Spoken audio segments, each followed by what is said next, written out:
Buenas tardes a todos y a todas y bienvenidos a una nueva sesión del Trends Club del Cluster Ambit. Para aquellos que no me conozcáis, mi nombre es Joaquín Solana, soy el Cluster Manager de Ambit, y para aquellos que todavía no conozcáis a Ambit, explicaros que es una asociación de empresas que integra más de 180 empresas a lo largo de la cadena de valor del hábitat y que tiene como objetivo facilitar o promover la transformación estratégica de sus socios a través de actividades como son la relación de las empresas con el mercado, especialmente con el mercado contract. Son notorias nuestras actividades como Interiotel, los showrooms que tenemos en Barcelona, WeContract, y en Madrid, DoContract, y también la plataforma highcontract.com. Estamos desarrollando también actividades para facilitar que las empresas innoven tanto en procesos como en productos, en procesos a partir de estrategias de digitalización y de sostenibilidad, y en productos para la smartización, para conseguir productos más inteligentes. Esta tarde tenemos una Trends Talk diferente a las demás. Ya sabéis, normalmente las Trends Talk, casi las 15 que hemos venido realizando en los últimos 2 años, se refieren al análisis de las tendencias que aplican a un producto concreto para el hogar o para el contract, como puede ser mobiliario o iluminación, o bien a un espacio, la cocina, los espacios juveniles o a esos espacios en los que el clúster se ha especializado, como especialmente los espacios para interiorismo de hoteles y restaurantes, ¿no? Aquello que llamamos el contract hospitality. Pero esta sesión es distinta. En esta sesión tenemos el privilegio de contar con la presentación, en primicia, del informe de Futurea sobre las tendencias 24-25. Este es un informe, un análisis de cómo las personas estamos cambiando y cómo Futurea interpreta que estos cambios comportarán nuevos modos de vivir y, claro está, también nuevas pautas de consumo. Yo creo que todos tenemos más o menos claro que estamos en un momento de transición, donde estamos saliendo de un momento post-pandemia para ir hacia un futuro inmediato que no sabemos bien qué nos va a comportar. Sí que sabemos, creo yo, que como personas y por lo tanto también como consumidores y como empresas, no queremos estar exactamente en el mismo sitio en el que estábamos antes de la pandemia, hace estos 4 o 5 años. De hecho, todo aquello que años atrás comentábamos que iba a venir, como la irrupción de la digitalización en múltiples aspectos, la inteligencia artificial, el metaverso, las tecnologías que digitalizan los procesos productivos en la industria, y también esa conciencia de que es necesario un modo de vivir más sostenible, hoy en día ya están impregnando todos los ámbitos de la vida humana. Claro, es difícil aterrizar esas tendencias, esas megatendencias, y concretarlas en pautas de comportamiento de las personas a 2 años o 3 años vista, ¿no? Estas 24-25. Yo creo que Futurea y Pepa Casado han hecho un esfuerzo loable para ayudarnos a entender estas tendencias que van a llegar y que, por lo que he podido ver del mismo, seguro que os agradará y os sorprenderá también. Recordaros a todos que nos podéis encontrar online. Ahora mismo tenéis en pantalla las direcciones de la web del Cluster Ambit y del apartado del Trends Club en el mismo, y también las redes en las que podréis encontrarnos. Recordaros especialmente que tenemos un grupo ad hoc, un grupo específicamente dedicado en LinkedIn para el Trends Club, al cual se tiene que solicitar el ingreso, pero que es tremendamente interesante y que está dinamizado por Futurea, en el que continuamente hay debates y presentaciones de nuevas propuestas.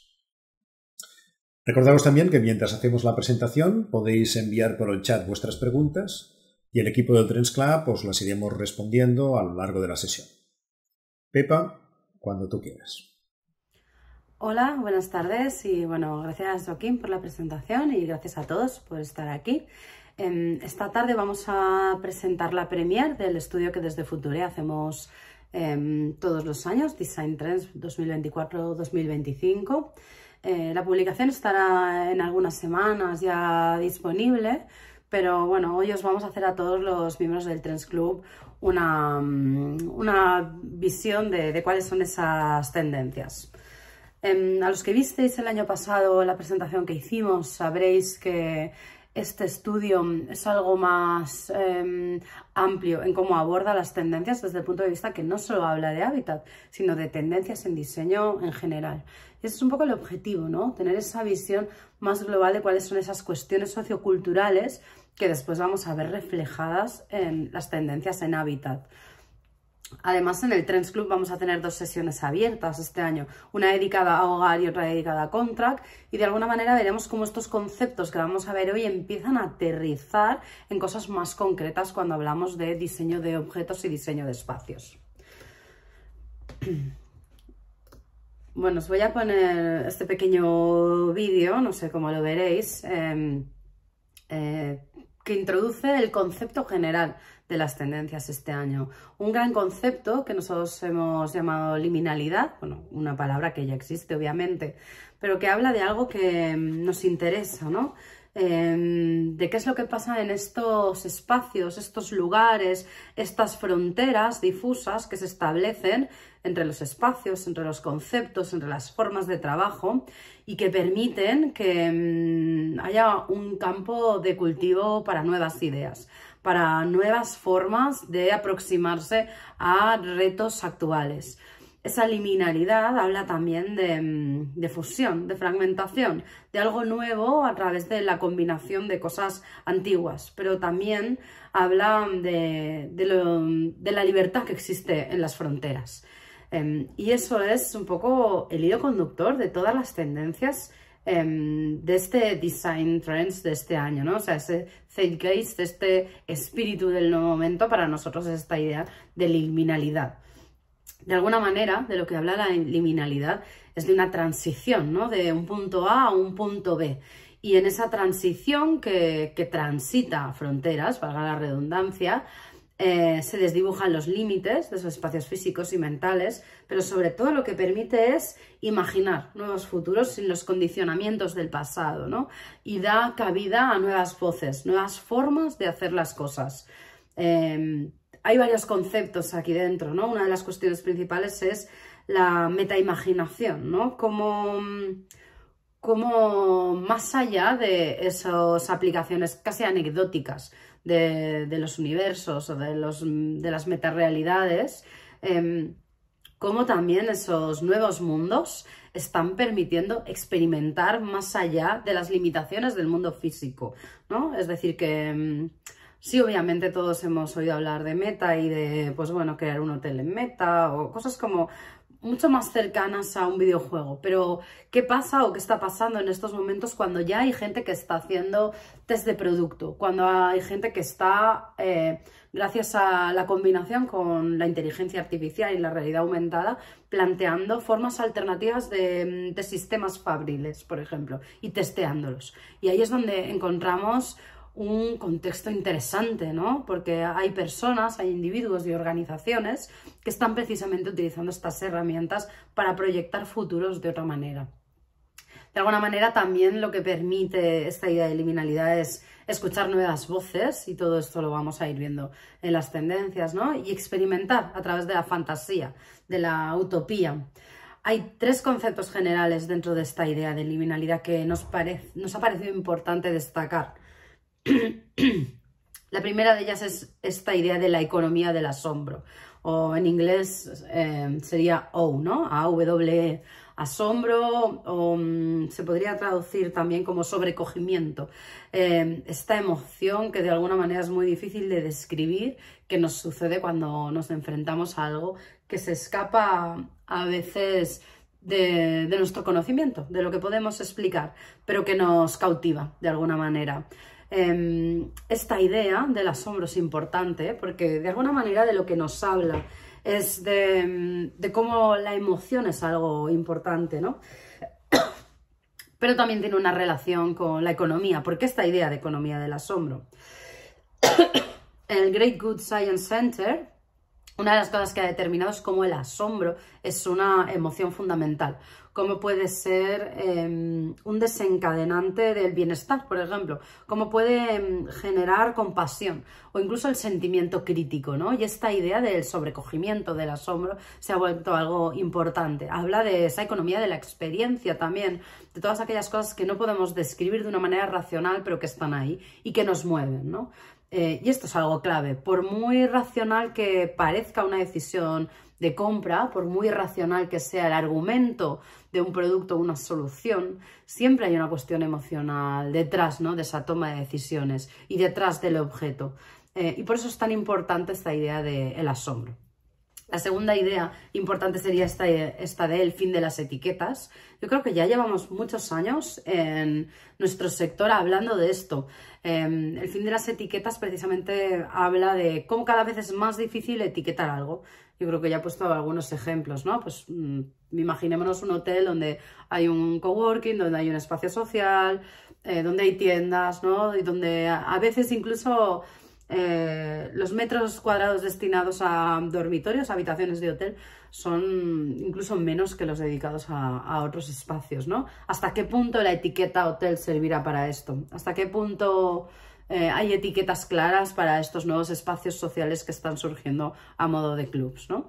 Y lo más importante ya no es esto, lo más importante es qué pasa cuando ya no hay etiquetas, qué tipo de barreras mentales y sectoriales se rompen y se desdibujan. Y esa es la parte, digamos, más interesante de la liminalidad para el sector hábitat. Otra cuestión importante es esta idea de el fin del tiempo, ¿no? En un estado de ambigüedad, de apertura, como cada vez percibimos el tiempo de una manera compleja y acelerada también. Es decir, que la superposición de las realidades físicas y virtuales van a hacer que haya un cambio en la concepción del tiempo. Y no solo se trata de un cambio en cómo entendemos el tiempo, sino cómo los estudios científicos han demostrado que cognitivamente el cerebro está modificándose precisamente por la exposición a esas tecnologías. Bueno, es una introducción un poco abstracta, pero ahora vamos a ir uno a uno a tres tendencias que os voy a contar. Voy a hacer un repaso por encima de ellas, son bastante amplias, pero como os digo, en unas semanas estará disponible el informe completo, por lo que os recomiendo que le echéis un vistazo si alguna de ellas os interesa. Las tres tendencias de las que vamos a hablar tienen muchas relaciones entre sí, pero hablan de tres cuestiones diferentes. En la primera hablamos de las proyecciones del futuro. En la segunda, de cómo está cambiando la forma en que entendemos la belleza y cómo las nuevas narrativas no normativas están transformando la autoexpresión, el yo, pero también la relación con los demás.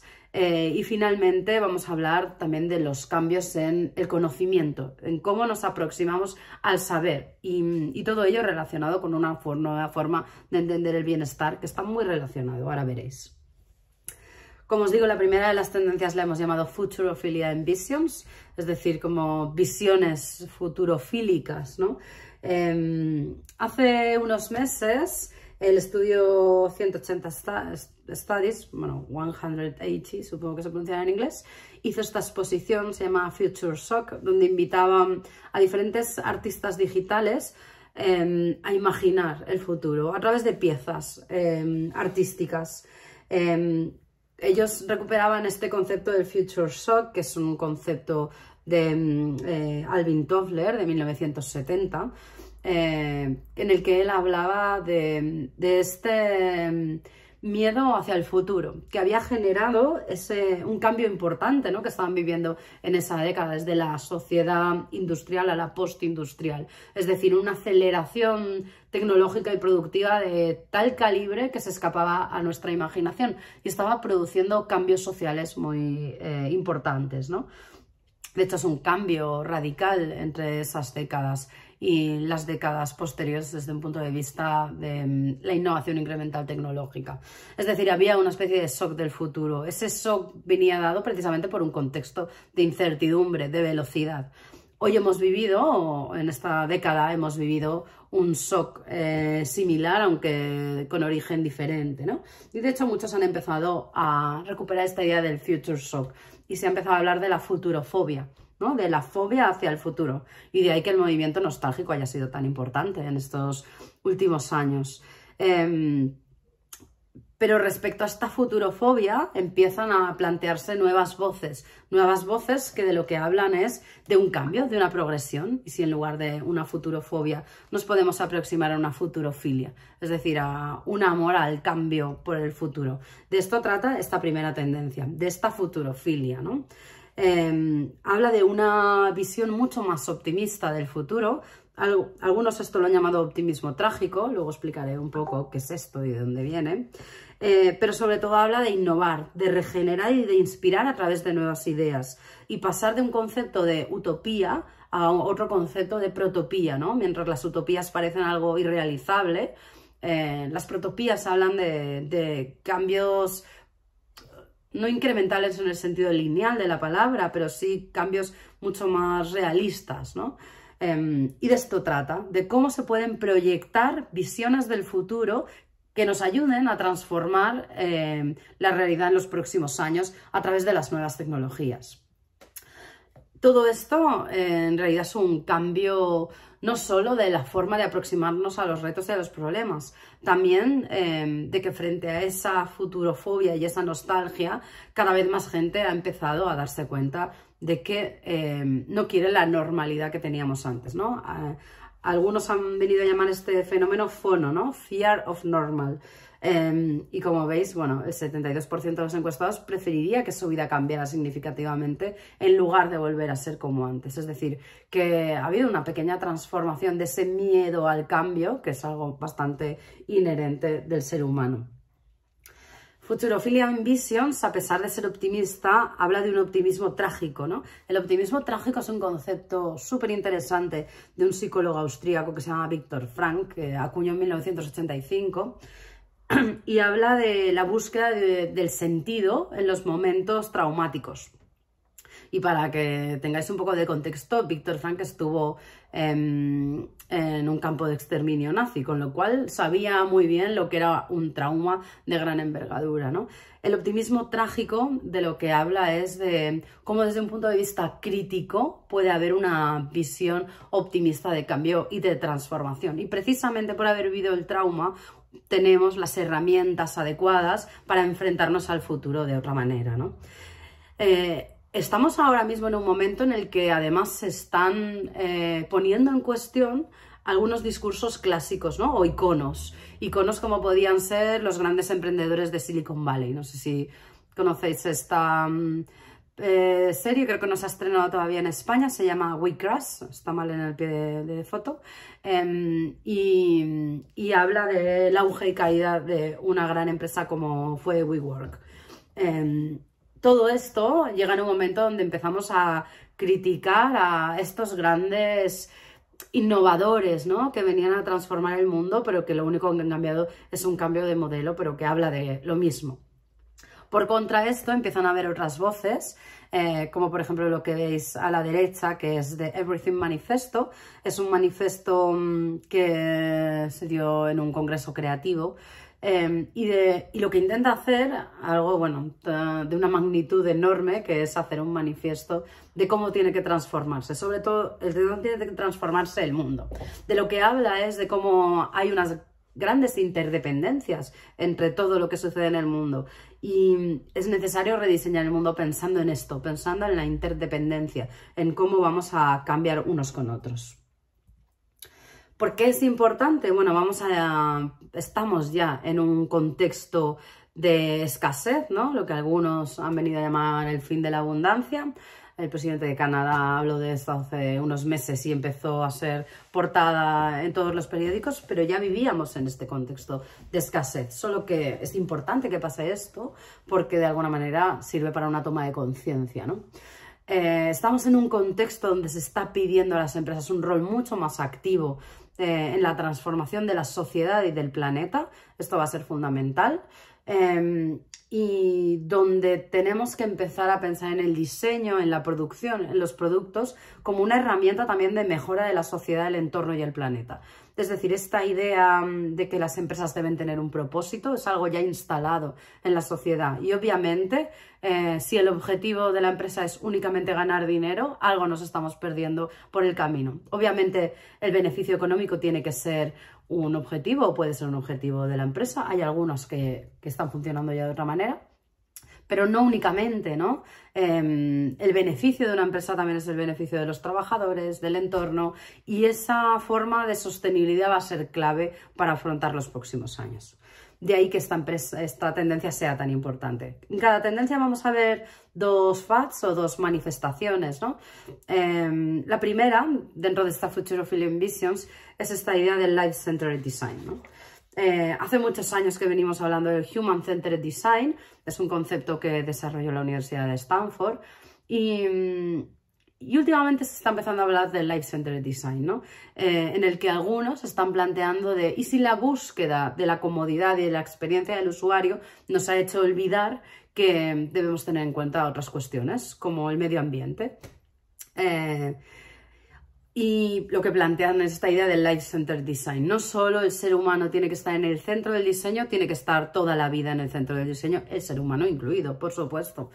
Pero esta idea es importante porque va a hacer que transformemos o tengamos muchos más focos cuando diseñemos y que la comodidad no sea lo único, ¿no? Es decir, no podemos tener algo que digamos sería el culmen de la comodidad sin fricciones, como puede ser una cápsula para hacer un expreso, cuando genera tal impacto sobre el planeta. Obviamente tiene un Human-Centered Design, pero no un Life-Centered Design. Este cambio de perspectiva se va a ver reflejado en el diseño de formas muy diferentes. Por ejemplo, dentro del report ya veréis que hacemos como varios incisos en Design Directions, en direcciones de diseño concretas, y la primera de ellas dentro de esta idea sería el biodegradable everything, ¿no? Bueno, tiene que dejar todos los productos una huella sobre el planeta, pueden ser completamente biodegradables, ¿no? ¿Qué cosas necesitan permanecer más y qué cosas necesitan permanecer menos, ¿no? Por ejemplo, pues esta empresa de cosméticos, Simi Hayes, lo que tiene son cosméticos biodegradables que se aplican con un sticker y se van al agua, con lo cual no necesitan productos químicos para desmaquillarse. Es decir, ya tenemos productos en el mercado cuya vida útil debe ser corta precisamente por el uso que tienen, ¿no? Desde un punto de vista como mucho más conceptual tenemos aquí este sistema de ataúdes de micelio creado por un diseñador que se llama Bob Hendricks. Obviamente esta idea de generar soluciones biodegradables, de impactar menos, va a ser importante, ¿no? Si bien lo biodegradable sería una opción, otra de las cuestiones importantes también sería aquí balancear qué cosas deberían estar hechas para durar, qué cosas deberían ser biodegradables, ¿no? Las emisiones de carbono son otra de las cuestiones importantes, ¿no? Y esta idea del carbon neutrality, cómo podemos ser, por un lado, más transparentes respecto a cuál es el impacto ambiental, algo que de momento la legislación no está pidiendo, pero que es probable que entre, ¿no? En breve, pero que muchas empresas ya se están adelantando y ofrecen información sobre cuál es el impacto o las emisiones de CO2 en la producción de sus productos o servicios, y también si están utilizando otros sistemas para hacer compensación de huellas de carbono. Aquí habría que debatir si la compensación de huella de carbono es la solución o no, pero obviamente es uno de los caminos que se están tomando, ¿no? Ya estamos encontrando pues productos de absolutamente todo tipo, desde mobiliario a moda o incluso bebidas, ¿no? De cero emisiones carbono o moda como esta, como veis, que es una colaboración de Adidas y Allbirds, que tiene inscrita en la propia suela de la zapatilla la huella de carbono. En este caso no es neutra, ¿no? Pero digamos que esta parte de la transparencia va a ser fundamental, ¿no? Va a ser también, por otro lado, una ventaja competitiva para los que lo están aplicando.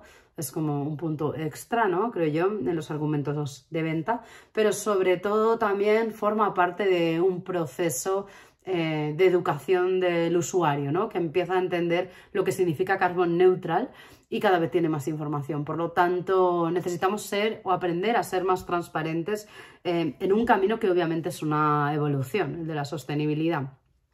y que abarca absolutamente todo lo imaginable, ¿no? Incluso el impacto digital, es decir, que muchas veces no nos planteamos o planteamos las soluciones digitales como una alternativa al papel, por ejemplo, pero en realidad también tiene un impacto, ¿no? Internet, de hecho, si fuera un país sería el sexto más contaminante del mundo. Y esto es algo que es un impacto que generamos entre absolutamente todos, ¿no? Por eso esa idea del impacto digital es importante. Algunos proyectos como Almost Full lo que están haciendo es proporcionar información sobre cuál es el impacto digital de Internet, sobre todo también para entender dónde se produce, ¿no? Y ya hay algunas empresas y entidades que están apostando por páginas web de bajo impacto, ¿no?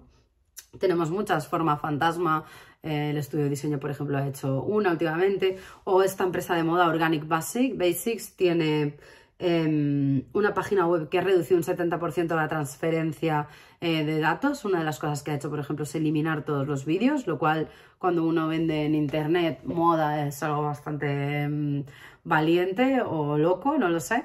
Y otra de las cosas que hace es, tiene servidores de energía verde y, por ejemplo, algo importante que hace es si hay momentos de mucho tráfico en la red donde está operando la web, llega incluso a cerrar esta web, ¿no? Lo cual, bueno, tener una tienda online y cerrar una web parece una cosa un poco de locos, pero estoy convencida de que ha conseguido muchos clientes curiosos, ¿no? Por lo menos para saber de qué va esto, ¿no?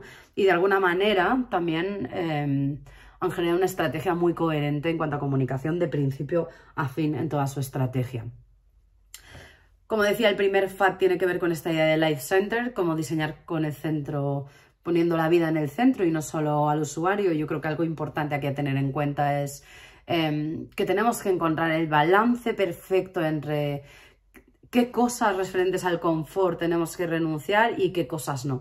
Y obviamente cuando hablamos de sostenibilidad yo creo que es fundamental entender que hay que generar una oferta atractiva para el usuario. Que el usuario no compra únicamente un producto porque sea sostenible, obviamente lo compra por más cosas, pero la sostenibilidad para algunos obviamente será como un punto decisivo para decantarse por uno y por otro. Y por otro lado, yo creo que para muchas empresas ya forma parte de lo que es el compromiso real que debe tener la empresa. La segunda de las tendencias es la más explorativa, habla de esta idea de la metaimaginación, de descubrir nuevas formas de hacer las cosas precisamente a través de esas nuevas herramientas tecnológicas. Habla de esas nuevas realidades, ¿no? De cómo esa promesa de la metaeconomía está generando un caldo de cultivo precisamente para proyectar esos futuros. Por ejemplo, lo que veis aquí arriba es una ciudad que se llama Liberlandia, es una ciudad que está... una micronación no reconocida por ningún país hasta el momento, ubicada entre Serbia y Croacia, pero sí ha creado una ciudad en el metaverso, ¿no? Es decir, esta micronación ficticia de alguna manera está haciendo una prueba respecto a lo que podría ser una nación, ¿no? En ese metaverso.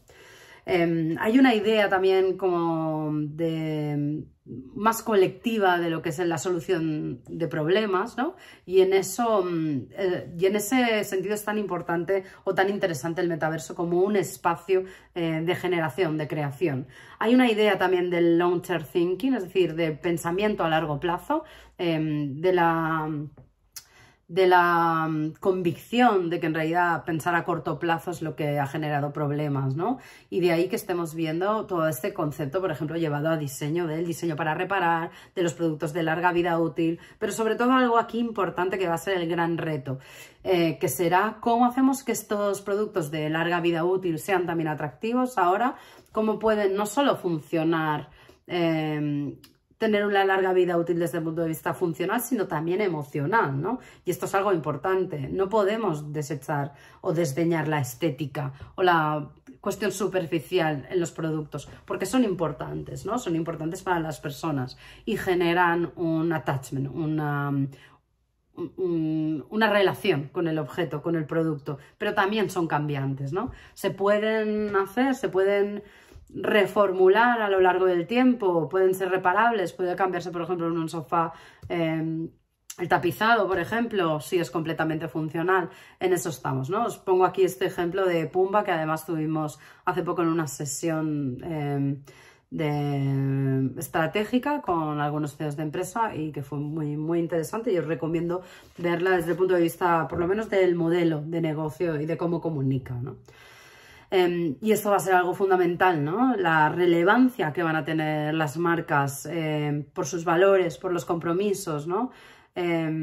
Y cómo eso va a ser fundamental para todos, ¿no? A la hora de entender o apoyar a determinadas marcas respecto a otras.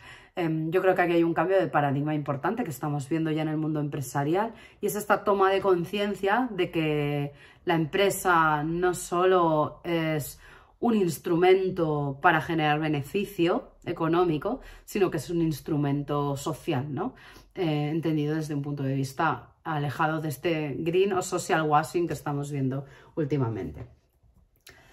Desde un punto de vista como mucho más extremo, ¿no? Está esta Design Direction de Utopian Cities. Y me refiero a llevado al extremo porque estamos empezando a ver proyectos que quieren crear su propia ciudad. Obviamente uno de los temas fundamentales para los próximos años va a ser el urbanismo y cómo crear o transformar las ciudades para que asuman los retos que vamos a vivir y que estamos viendo ahora mismo, ¿no? La migración climática, la escasez de recursos, la falta de agua, los climas extremos, el envejecimiento de la población, la falta de acceso a la naturaleza, al alimento fresco, ¿no? Esto es algo que ya muchas ciudades están teniendo. Por lo que el urbanismo será como uno de esos grandes temas de debate para los próximos años. Y en el punto más radical de eso estamos viendo este urbanismo radical con proyectos como CityDAO, que veis aquí, donde se han unido diferentes personas que están comprando un terreno en Wyoming para crear su propia ciudad, o el de Praxis. Praxis es, bueno, una cosa un poco loca y divertida, yo creo que de seguir. Es un proyecto de Peter Thiel. Peter Thiel era el socio de Elon Musk en PayPal. Es una persona muy conocida en Silicon Valley, con ideas muy peculiares también, y uno de sus proyectos es Praxis. Praxis funciona como una startup en esta lógica de generar proyectos. Ha recaudado $15 millones en su primera ronda de financiación, y lo que quiere es crear una ciudad nueva, independiente. Su plan, yo os recomiendo que vayáis a ver en la página web su master plan, es reunir a 10.000 personas, encontrar un terreno, inversores, y crear esta ciudad prácticamente desde cero, ¿no? Una idea muy utópica, ¿no? Pero Peter Thiel ya ha estado metido en todos estos proyectos de crear incluso ciudades flotantes. Tiene que ver con esta idea de utopía, ¿no? Muy liberalista de lo que puede ser una ciudad, pero a la vez es interesante ver todos estos proyectos de personas y colectivos que están imaginando a los márgenes cómo podría ser una ciudad. En esta idea tan visionaria del futuro, otra de las direcciones sería esta idea de naturaleza por tecnología, ¿no? Hasta ahora casi lo natural y lo tecnológico lo entendíamos como conceptos contrapuestos, pero hoy en día la ciencia y los creativos están planteándose, bueno, ¿y si la tecnología fuera la solución para los problemas naturales, ¿no? Para generar un futuro más sostenible? Por ejemplo, hoy en día la Agencia Científica Australiana está trabajando en un proyecto de modificación del código genético del algodón para generar un algodón que de forma natural esté coloreado, ¿no? Evitando, por ejemplo, en el sector textil tener que colorear el algodón, que, bueno, el proceso de las tinturas es uno de los que más aguas contaminan. En un sector extremadamente contaminante, ¿no? O por ejemplo Soylent Foods, que veis ahí, Solar Foods, perdón, que tiene este producto que es el Soylent, que es una proteína fabricada o creada con dióxido de carbono e hidrógeno en lugar de azúcares. Es decir, el proceso de fabricación es muy parecido al del vino, pero en lugar del azúcar utiliza estos dos componentes. Se puede crear en un laboratorio, se podría crear en un desierto, ¿no? Y genera una proteína de muy alta calidad nutricional. Es decir, la ciencia combinada con la naturaleza al servicio de la solución de grandes problemas de la humanidad, como puede ser del alimento. Obviamente hoy en día la proteína de laboratorio no es todavía una solución al hambre del mundo, pero podría llegar a serlo en las manos adecuadas, por supuesto. Es decir, estamos viendo ahí cómo el diseño puede desempeñar un papel restaurador, ¿no?, del mundo natural. Un reto para que esas nuevas generaciones retomen el relevo.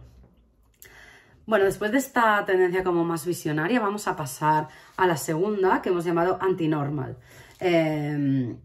Yo creo que habla mucho por su título, ¿no? Antinormal, precisamente de lo que trata es una contratendencia que se opone a un proceso de homogeneidad que hemos estado viendo durante los últimos años. Una homogeneidad desde el punto de vista identitaria, pero también estética, ¿no? Un fenómeno de la globalización que ha homogeneizado muchas culturas y muchos espacios, y un fenómeno estético también que hemos visto, por ejemplo, todos los que nos dedicamos en diseño, con lo que ha estado pasando con los colores, ¿no? Hoy en día, por ejemplo, el 80% de los coches que se fabrican son blancos, negros o grises. Esto, si vemos fotos de un parking en los años 60, vemos que claramente no es así, ¿no? Y de hecho, cómo ha cambiado la percepción de lo que es un coche blanco, ¿no? Que un coche blanco antes era un utilitario barato y ahora mismo un coche blanco puede ser un coche de lujo, ¿no? Bueno, esto es otro fenómeno, ¿no?, diferente, pero de alguna manera lo que habla Antinormal es precisamente de confrontar esa idea, esa estandarización, y también habla sobre todo de la identidad, de cómo se está produciendo un proceso, un camino de autoconocimiento y de definición de la identidad más allá de lo normativo y lo binario. Y esto lo vamos a ver trasladado a la estética, y esa es la parte como más interesante que vamos a ver, ¿no? Hoy en día ya un 41% de la generación Z se identifica como neutral en el espectro de masculinidad y feminidad. Yo creo que esto es un dato bastante impactante respecto a cómo estamos entendiendo la identidad, ¿no? Y cómo estamos reaccionando hacia esa normativización y esa homogeneidad. Esto es, por ejemplo, todos los colores más utilizados de la marca Benjamin Moore, y si veis, pues bueno, blancos, grises, beiges, ¿no? Creo que todos los que vengáis de industria, si hacéis un análisis de los colores más vendidos, vais a ver este mismo reflejo, ¿no? El mundo está dominado por objetos de colores neutros, y eso está pasando en todas partes, ¿no? Pues bueno, el color más popular en moquetas es el gris, las pinturas más utilizadas tienen nombres como shadow, fog, linen. Bueno, en este mundo de normatividad, ¿por qué es importante esta tendencia de la antinormalidad, ¿no? Precisamente porque las clasificaciones tradicionales se están difuminando, pero también porque las empresas y las marcas están jugando cada vez un papel más en empoderar a las personas y en empoderar también a aquellas personas que históricamente han sido discriminadas. Y en ese sentido la creatividad se ha convertido en una herramienta clave para dar espacio a esas nuevas voces que hasta ahora no habían tenido esos espacios. Y de alguna manera también eso nos permite aproximarnos a nichos, a nuevas formas de identidad, a nuevos discursos y como empresa también a diferenciarnos, ¿no? Siempre que haya una conexión real con esa forma de identidad. Algo trascendental y fundamental que ha supuesto esta tendencia es este cambio respecto a lo que es bello. Hay un cambio fundamental de lo que consideramos que es hermoso, ¿no? Y de hecho, últimamente salen muchos datos sobre qué consideraba la gente ser guapa o bella, y una de las cosas que decían es parecer saludable, ¿no? Es decir, cómo la salud se ha convertido en un factor de belleza. Esto en los 90... si recordáis cómo eran las revistas, no era para nada así, ¿no? Ese canon de belleza tenía muy poco que ver con la salud. De hecho, bueno, tenían así como hasta pinta de enfermizas las modelos. Hay un cambio hacia esa diversidad, hacia esa inclusividad.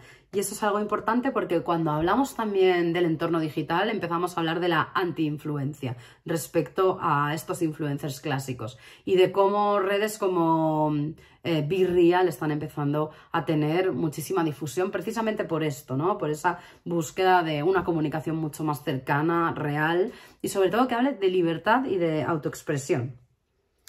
Hay un cambio respecto a la estética, ¿no? Y sobre todo también respecto a que la idea de belleza en la sociedad es demasiado rígida, como vemos en este dato.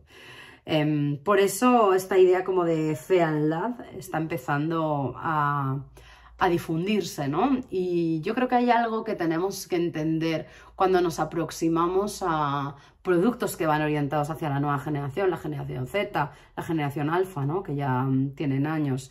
Es que su concepto de belleza es muy diferente.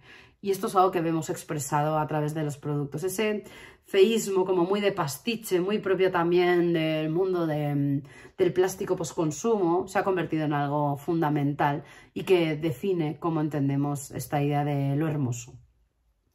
Es una tendencia muy maximalista, muy exagerada, muy divertida también, porque precisamente de lo que habla esta tendencia es de una aproximación casi irónica y divertida respecto a eso, ¿no? Hay sobre todo una fatiga estética, y esto es algo que decía August Pansoni, que era investigadora de WGSN, cómo empezaremos a rechazar esa categorización de los estilos, el cottagecore, el vintagecore, el normcore, ¿no? Y me parece fundamental cuando hablamos también en hogar, porque mientras en los años, no sé, en los 6, 7 o quizá 10 años anteriores hemos tenido como algunos estilos muy preponderantes, hoy en día ya no son tan claros, ¿no? Tenemos por un lado esta homogeneización bastante neutra, ¿no? Pero con un componente cálido, y después un montón de cosas que se quedan fuera de eso. Es decir, no hay grandes estilos, aunque sí hay un gran estilo dominante y diferentes nichos que están empezando a surgir. Yo creo que en moda esto se ve de una forma muy clara, ¿no? Y precisamente es uno de esos sectores que tienen una gran influencia en el sector del hábitat. Con lo cual es algo que vamos a empezar a ver y a entender. De lo que hablan sobre todo estos productos es de promover la autoexpresión, incluso más allá que la funcionalidad, ¿no? Y esta idea de la identidad, de la construcción de la identidad personal va a ser fundamental cuando hablamos de diseño, ¿no? De cómo también el objeto es una expresión del yo. Y se salen muchas cosas, ¿no? De esas estéticas homogéneas en ese sentido. Y finalmente como una visión como muy radical de esto sería esta visión que se aproxima casi como a terrenos del terror, ¿no? Y que ha introducido estéticas muy oscuras dentro del diseño. Esto es, por ejemplo, si veis en pantalla el último desfile uno de los últimos desfiles de Balenciaga, en esta especie de mundo posapocalíptico, ¿no? Esta idea como de emergencia y de terror, ¿no? Y que de alguna manera también habla de cómo el terror en el género audiovisual se ha convertido en uno de esos grandes géneros que más está creciendo, ¿no? De alguna manera eso sin duda nos habla de ese cambio de las estéticas, ¿no? ¿Cuál es la segunda de las manifestaciones de este concepto de antinormal, ¿no? Si hemos hablado de la expresión, ahora de lo que vamos a hablar es de la inclusividad, ¿no? De cómo entender la diversidad va a hacer que hagamos productos y servicios mucho más inclusivos, ¿no? Durante mucho tiempo hemos abordado problemas sociales de una forma errónea, ¿no? Porque dejábamos a mucha gente fuera de la ecuación. Y esto es algo importante, cómo se van a empezar a generar productos, servicios, pensando no solo en el grupo que es mayoritario en la sociedad, sino en todos los otros grupos, ¿no? Y sobre todo entendiendo que en esta economía de la long tail, ¿no? De la larga cola, cada vez es más importante tener esta conciencia de los nichos, ¿no? Frente a la homogeneización que hemos intentado durante los últimos años. Uno de esos grupos que destacan, por ejemplo, son la neurodivergencia, ¿no? De hecho, se calcula que entre el 15 y el 20% de la sociedad son neurodivergentes. Esto quiere decir que su cerebro funciona y aprende de otra manera, ¿no? Sin embargo, nadie está diseñando para ellos. Podemos igualmente hablar de la tercera edad, que va a ser un grupo poblacional muchísimo más grande que los neurodivergentes, ¿no? Pero hablando concretamente de la neurodivergencia, aquí os enseñamos un par de proyectos. De la izquierda vais a ver un proyecto de espacio público precisamente pensado para ser inclusivo con diferentes formas de neurodiversidad. o este que veis aquí, que es un proyecto de cubertería pensado para personas con diferentes grados de fuerza, de movilidad y de control sobre la mano. Es decir, pero siempre generando como esta idea de diseño universal, que de alguna manera recuperamos dentro de esta tendencia, pero teniendo en cuenta esta idea de la neurodiversidad. Algo importante que vamos a ver aquí es la confluencia con algo que ya hemos hablado en estas sesiones, que es la neuroestética. Como cada vez tenemos más información sobre cuál es el efecto emocional que provocan determinadas estéticas, acabados, colores, y cómo podremos empezar a diseñar con esos datos, ¿no? Y eso va a ser algo importante, que va a confluir también con esta idea de neurodivergencia y que yo creo que va a meter en el set de herramientas del diseño y la fabricación muchas más cosas interesantes con las que trabajar y aproximarnos al producto desde un punto de vista funcional, pero también emocional, obviamente. Se van a dar nuevas voces, ¿no? Nuevas formas de aproximarnos al diseño. Por ejemplo, en Valencia, Capital Mundial del Diseño, ha habido un gran proyecto dedicado a las mujeres, ¿no? O este que veis aquí, The Women in Technology, Immersive Technology, o este índice de creadores asiáticos. Es decir, cómo hay más voces y aproximaciones diferentes a los mismos temas y que necesitamos abordarlos. Y finalmente esto lo vemos de una manera muy clara aplicado en el hogar con esta idea de All Inclusive Home, ¿no? De casas pensadas para todos, ¿no? De cómo la tercera edad, los mayores de 60 años se van a duplicar de aquí al 2050. Por lo tanto, yo espero que nos pongamos las pilas porque ahí estaré yo en el 2050.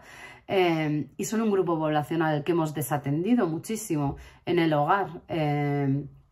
Pero también como estamos empezando a aproximarnos a todos esos productos inclusivos y pensados para gente, por ejemplo, con diversidad funcional de una manera estética, como vemos en el proyecto de la izquierda, ¿no? Frente a esa ortopedia, productos que precisamente a través del diseño solucionan necesidades muy concretas, ¿no? O esto que veis aquí, que es un aspirador, para que pueda aspirar cualquier tipo de persona. Hay nuevas formas, ¿no?, de aproximarnos a eso y sobre todo algo importante es cómo uno puede aproximarse al diseño inclusivo de una manera, con una solución estética, eliminando ese estigma de que lo inclusivo tiene por qué ser feo o ortopédico.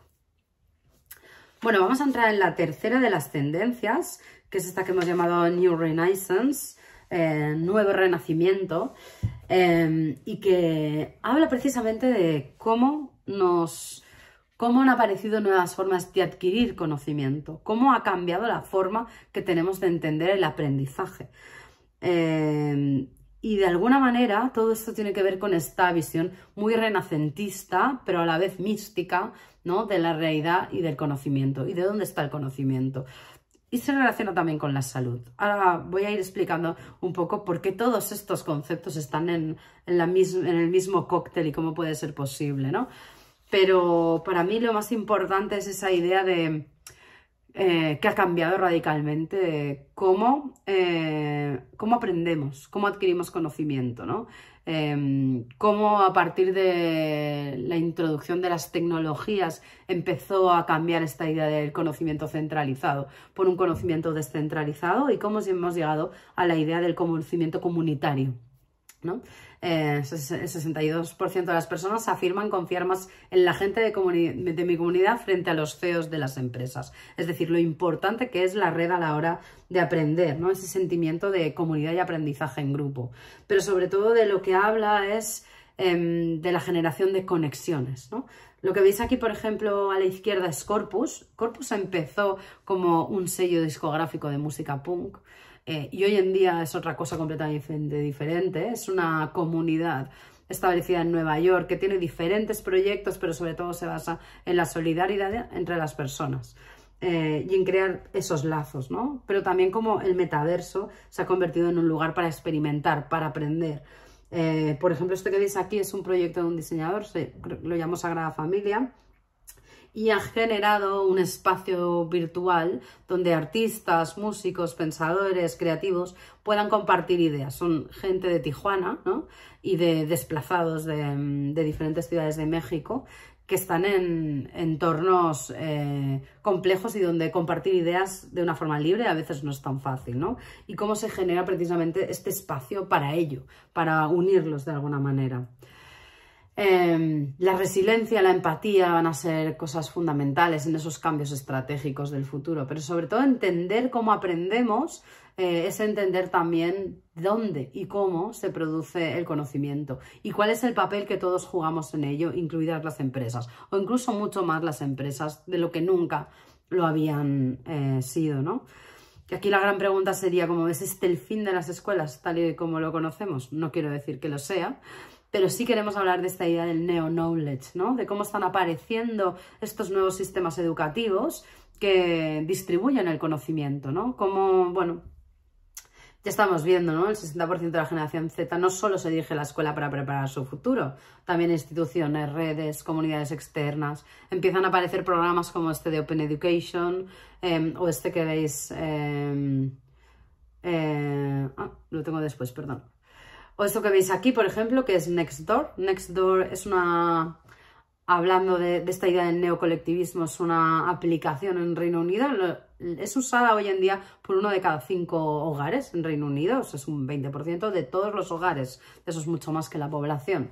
Y es una red que sirve para, desde vender una silla hasta intercambiar conocimiento, hasta pedir recados a cambio de otras cosas, buscar humanitas o simplemente saber qué está pasando en el barrio o dar un aviso.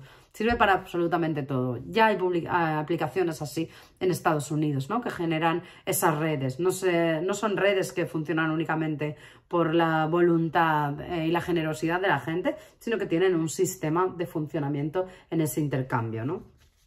Esas redes se están utilizando de muchas maneras, ¿no? Y llevado a un terreno como muy comercial, os traemos este ejemplo de Brienden, que es una empresa de muebles que utiliza las casas y espacios de trabajo de sus clientes como showrooms, ¿no? Son los propios clientes los que enseñan a los visitantes los productos, es decir, crean una especie de red social de sus productos siempre como en el uso, ¿no? Y es algo muy interesante de cómo funciona el comercio hoy en día. TikTok se ha convertido en una herramienta de conocimiento brutal también, ¿no? Donde uno puede aprender absolutamente de todo. Un 20% de los jóvenes se informan de sus finanzas a través de TikTok. Por lo tanto, va a ser una de las claves para entender cómo las ideas se distribuyen y cómo llegan a todas partes, ¿no? Esto precisamente es una campaña de TikTok, precisamente hablando de esto, ¿no? De cómo TikTok es una herramienta de conocimiento. Obviamente lo que entendemos por conocimiento y educación ha cambiado. El 63% de la generación Z ya no sentía necesitar un título universitario para tener éxito. Por lo tanto, yo creo que esto es algo que todas las instituciones educativas tienen que tener en mente para hacer una transformación radical. Yo personalmente no pongo en duda las instituciones universitarias, pero obviamente estamos en un contexto donde el conocimiento se aprende de otra manera, donde las pequeñas cápsulas de conocimiento se han convertido en uno de los formatos más consumidos. Y todo eso va a provocar un cambio también en el trabajo, obviamente, en una nueva forma de entender cómo trabajamos y lo que esperamos de esos espacios de trabajo. No voy a entrar mucho, ¿no? Pero una de las cuestiones fundamentales tendrá que ver con el bienestar. Esto que veis aquí, Range, es una aplicación de gestión de proyectos que una de las cosas que permite es tener un control diario del estado de ánimo, de forma que los equipos y los jefes de equipo puedan saber cómo está su equipo en cada momento e incluso reasignar tareas, ¿no? Si alguien tiene como un momento bajo, es decir, que hay una idea como mucho más emocional de la aproximación al trabajo. Y de eso habla también este proyecto de oficina que se ha centrado precisamente en generar espacios para favorecer todo lo que pasa fuera o lejos de las pantallas de los ordenadores, lo cual es un cambio, yo creo que habla muy bien de cómo entendemos hoy las oficinas y cómo las oficinas van a ser espacios de compartir, ¿no? En esta idea del nuevo renacimiento que habla del conocimiento, del autoconocimiento, del bienestar, hay algo importantísimo que tiene que ver con cómo nos aproximamos de una manera diferente a la salud, cómo estamos viendo una nueva era del bienestar. Y todo esto tiene que ver también con el conocimiento, ¿no? como os decía, ¿no? El 50% de los consumidores mundiales definen ahora la belleza como tener un aspecto saludable. Algo que ha cambiado trascendentalmente con la pandemia es cómo hemos empezado a tomar conciencia de que la salud tiene que ser preventiva y de que los hábitos diarios tienen un papel fundamental en esta idea de la salud preventiva. Por lo tanto, hábitos diarios, el hogar, son cuestiones clave en las que vamos a hablar de bienestar y lo vamos a hacer de esa manera preventiva, es decir, ya no se habla de la enfermedad, sino que se habla del bienestar y la salud. Y esto es algo importante, ¿no? Porque no se trata de ser reactivo, sino proactivo respecto al bienestar. Todo esto estamos viendo de diferentes formas, ¿no? En diferentes direcciones culturales o diseño. Una de ellas sería el anti-wellness. No sé si habéis visto la película Euphoria, ¿no? Pero hay una escena que yo creo que explica muy bien cómo entendemos el bienestar y a veces también esta tiranía de la belleza, que es este personaje que se levanta, no sé, a las 4 de la mañana para hacer toda su rutina de belleza y poder ir al instituto, ¿no? Y de alguna manera es esclava de esta rutina de belleza. De una forma irónica plantea cómo esto se debe acabar, ¿no? Y cómo el bienestar tiene que plantearse de otra manera. En ese bienestar, una de las cosas interesantes que están pasando es cómo empiezan a haber otras aproximaciones a las terapias y cómo las terapias, por ejemplo, las psicodélicas, de repente vuelven a estar en el terreno de juego. Como muchos están empezando a experimentar, ¿no? O a generar nuevas terapias precisamente basadas en los alucinógenos, en las terapias de luz estroboscópica para dormir. Si veis esto, hay miles de aplicaciones hoy en día. Y estamos hablando de cómo va a ir creciendo el mercado de las drogas psicodélicas legales, ¿no? De hecho, pues bueno, ya sabéis que el CBD en Estados Unidos está siendo muy importante, pero ya estamos viendo, ¿no? Cómo el sector del bienestar y la belleza o cosmética se está aproximando a través de estas nuevas tipologías de producto. Estamos hablando de la búsqueda o del redescubrimiento del conocimiento también ancestral, ¿no? Como es este caso de este proyecto, que es un índice, una base de datos enorme de plantas medicinales que han hecho también recopilando conocimiento ancestral o de comunidades indígenas sobre los poderes curativos de las plantas. Todo esto, toda esta idea casi mística o mágica del bienestar está empezando a introducirse en todo tipo de terapias y sin duda va a ser una de esas cuestiones que va a influir en muchas formas que tenemos hoy en día de entender las narrativas respecto al bienestar y la salud. Lo estamos viendo en tejidos ya infusionados con diferentes terapias de plantas, bueno, y es algo que sin duda va a seguir entrando. Bueno, estas son las tres grandes tendencias. Yo creo que es un estudio muy amplio, pero sobre todo lo más importante que yo creo que plantean todas ellas es cómo hay una aproximación diferente al ser, al conocimiento y al futuro. Y sobre todo para mí como el gran mensaje sería cómo imaginar el futuro es la clave para transformar el mundo, ¿no? Cómo hacer esas proyecciones a veces un poco locas son las que nos ayudan a encontrar nuevos caminos.